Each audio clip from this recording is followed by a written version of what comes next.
What's up, everyone? This is Minnie coming at you with my recommendations for what ships you should play in Silver Ranked in Season 6. Now, before we get into that, a couple of reminders. One, don't forget to hit that follow button here on YouTube. Make sure to subscribe to the channel. We have about 70% of you that are watching these videos haven't hit that button yet, and it really helps me if you do, so thank you. Two, as always, when I do these videos, it is going to be a mix of ships that are extremely strong, as well as other ships that may not be as strong, but the general player base has access to. I show off ships that have been out of the premium shop for a while that people might have because they got them in Santa crates or bought them when they were available. I show off tech tree ships. I show off currently available premium ships to try to give everybody something to play. Additionally, this is not meant to just be a list of the most OP ships you can take into the game. Sure, there are ships on here that are going to be absurdly OP and you should consider, but I'm trying to, once again, find ships for everybody in the player base, whether they are a free-to-play player that's never bought a premium ship and only grinds a couple lines, or they're the biggest whale in WoWs that has every ship known to man. With that being said, let's get into it. So let's start by talking about destroyers. Now, first destroyer I'm going to recommend, and with these, all of these recommendations are going to be tier 9 except for CVs. Can you take tier 8 ships out? Yes. And you can have great success in tier 8. But my always personal opinion is unless I'm grinding out the ship, a lot of the times I'd rather take the tier 9 and be able to beat up the tier 8s that come out rather than being in the tier 8 and having to fight tier 9s. Your mileage will vary, it's your choice. But my first recommendation is the Kitakaze. Now, the Kitakaze is the Japanese gunboat line DD at tier 9. The Kitakaze is one of the strongest DDs in the tech tree, if not the strongest tech tree DD in general, coming with 4x2 100mm guns with a 3-second reload time base, along with having 11.3 kilometer base range. But more importantly is the fact that while it starts at 7.8, you get this down into the low 6s, which means that you're going to be able to challenge and fight most other DDs you run into. Additionally, while it starts with 16,000 hit points, if we go to equipment, you'll notice, of course, that when you upgrade to the second hull, you go to 20,000, and then you add in having the extra health from captain skills, and you're up into the 24,000-25,000 health range, which is really, really valuable. I love the Kitakaze. Once I finish grinding through my Akazuki, I'll be playing this quite a lot. Next up on my recommendations is the United Kingdom DD, the Jutland. Jutland is one of the lowest detection DDs at tier 9 you're going to find. It's base 7.3, but you bring that down, and this is going to outspot most other DDs that you're playing. It also boasts decent guns. You've got the 513mm guns, longer reload than the Kitakaze, but they also hit a little bit harder. Comboed with that is the fact that on the Jutland, if it'll let me go there we go. You have the short range or short burst smoke generator to get yourself out of trouble, along with the short range hydro, which is really nice when you have to be careful. But the real big thing is having, as always, the repair party to try to heal yourself up if you're getting challenged in fights. Next DD I'm going to recommend is over in the French line, and this is going to be the Mogador. The Mogador is one of the best DDs in the game. French saturation makes this so nice, along with the fact that you've got 139mm guns. You get the reload booster, which is going to allow you to outgun ships in short bursts, plus the speed boost gets you moving quickly. Concealment does hurt. You will be outspotted, but between saturation, having once you upgrade, having yourself that similar health to the Kitakaze, you can outgun Kitakazes if you play this correctly. You just have to be careful about spotting. Disadvantage of this one, obviously, is no smoke, so this is not going to be a capping DD, but this is going to be a fighting DD, and if you can play it right at range, you can absolutely spam down the cruisers and battleships you're going to run into. Now, I don't find these, and a lot of the people I talk to before I make videos like this, don't find the Friesland and Groningen to necessarily be as strong anymore. That's not to say that you shouldn't take them. The Friesland or its clone, the Groningen, are still very good ships. But without the torpedoes, you do suffer from the fact that it's a one-trick pony, and if you don't do the one trick well, you will get hurt. This thing has a 4 guns with a 1.8 second reload time, so it's going to spam enemy ships down, and it's got the high health. It has the niceness of the longer range Hydra with the 5-kilometer detection of ships. But as radar becomes more and more popular, it starts to suffer a little bit more. I still think this is going to be a very strong ship, but I don't think it's necessarily as strong as it has been in seasons past. Now, next one I want to talk about, I got 2 more DDs I want to mention that you should consider. These 2 are going to be ones that are a little rare. If you are running the USA line, Black is never a bad choice. Black, of course, has a lot of advantages to it. It's got the 3.3 second reload, which isn't the greatest. 17,000 base hit points, which means it's going to be a little higher than the others. But where it comes into real joy is all of the consumables it has, plus the fact that it's got the extra torps there. As you can see, it's got the 5 torp tubes per set, which means that you're dropping every minute and a half, you're dropping torps that have a 21,000 maximum damage. The other DD you should consider is actually over in the armory for purchase if you don't already have it, and that, ladies and gentlemen, is the Nustra Shimmy. Now, the Nustra Shimmy is back on sale for coal. It does cost 296,000, but it has massive advantages to make up for that. You have, of course, you've got the smoke generator, the DFAA, which isn't as big now, but it's got the zombie heal, and it's got the engine boost. And when we look at this thing in port, you'll see that its concealment is 7.1 base, which means that when you start to bring that down with captain skills and such, that's going to make it so hard to spot. It's got 36 knot speed, which is about pack average, maybe a little higher. Its torpedoes are nice because it's got the 10 torps, slower reload than the Black. But like I said, the artillery, the 4 guns on a 4-second reload combined with the fact that it's got 20,000 hit points and you can upgrade that with captain skills makes this really nice. Of course, that doesn't mean you can't play other DDs. I debated talking about the ZF6, which is still one of my personal favorites, but I didn't talk about it here. But once again, what you play is up to you. Next up, let's talk cruisers. Cruisers, there is a limited number of recommended cruisers, honestly. The strongest cruiser is going to be the Alaska, in my opinion. Alaska is so good because of the fact that it's got 61,000 hit points. It's got the 3x3 305mm guns with the 17-second reload time. Really good HE, really good AP. It's got decent concealment. That's not as big a concern when you've got the cruiser, but it's got the high max speed. And when you go and do equipment on the Alaska, you put on the surveillance radar modification, and your radar is now 42-second 10-kilometer radar, which is going to hurt DDs massively. And you can either bring defensive AA fire, or you can bring a hydroacoustic search, which has a 5-kilometer detection of ships. This is going to be the premier cruiser I think we'll see in ranked for silver.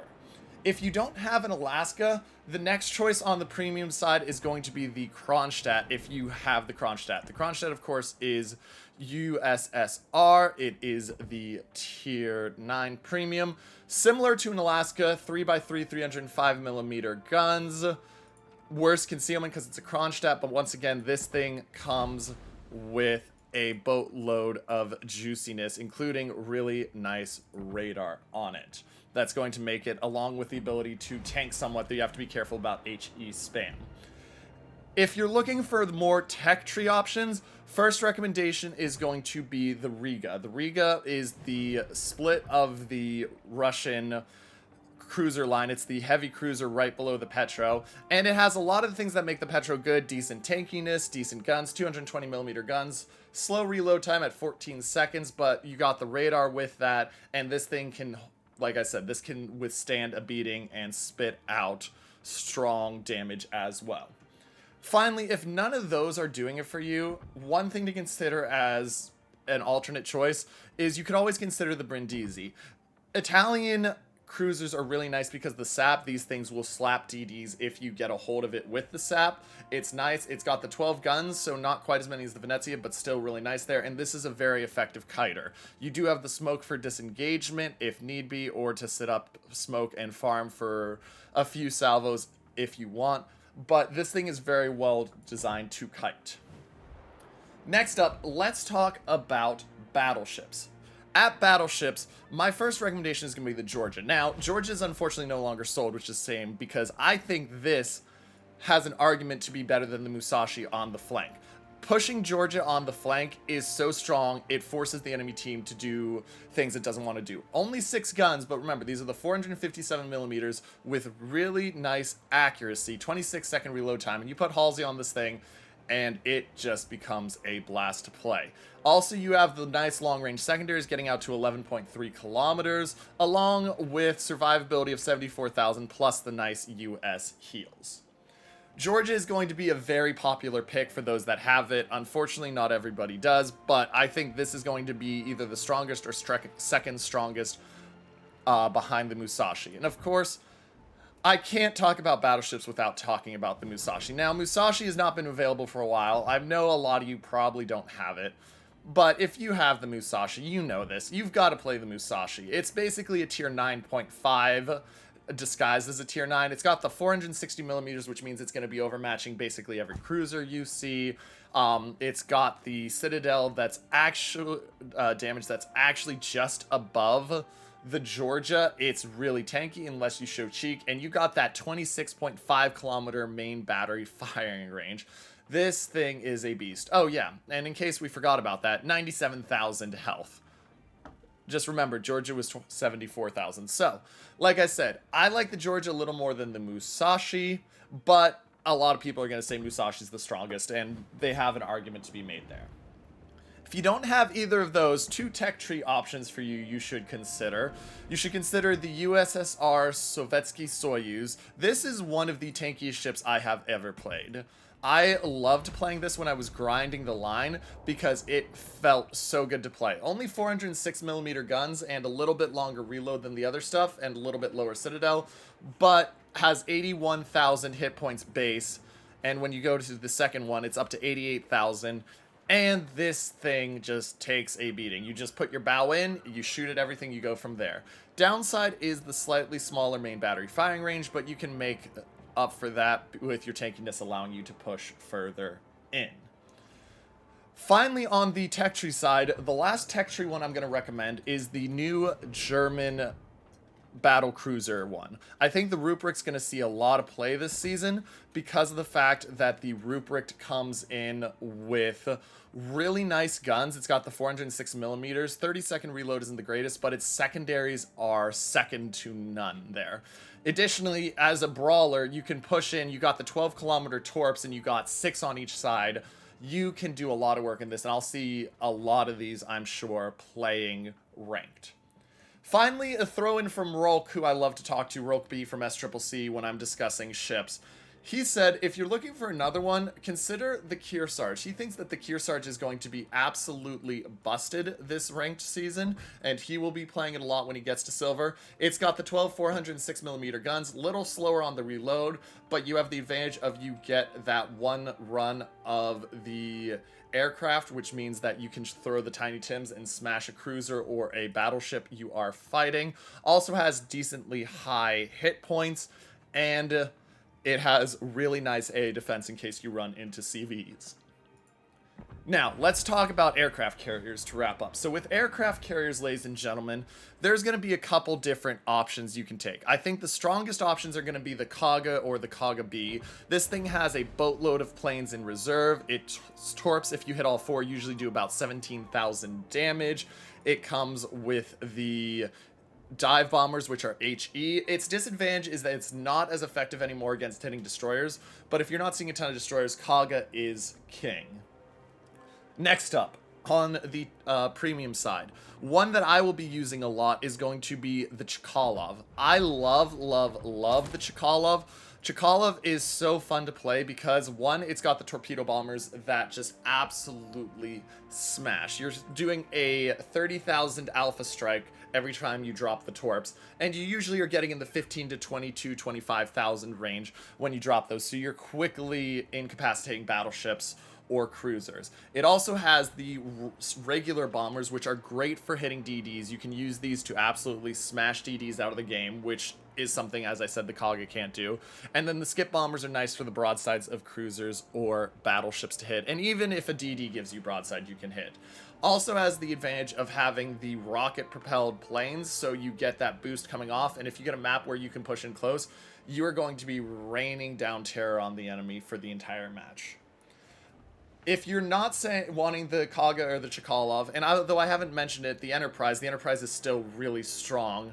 I don't play the Enterprise as much anymore because of the rocket nerf, which is where it was really effective against DDs, but its torps are still phenomenal with an 18,000 alpha strike, and its AP dive bombers can really chunk cruisers down.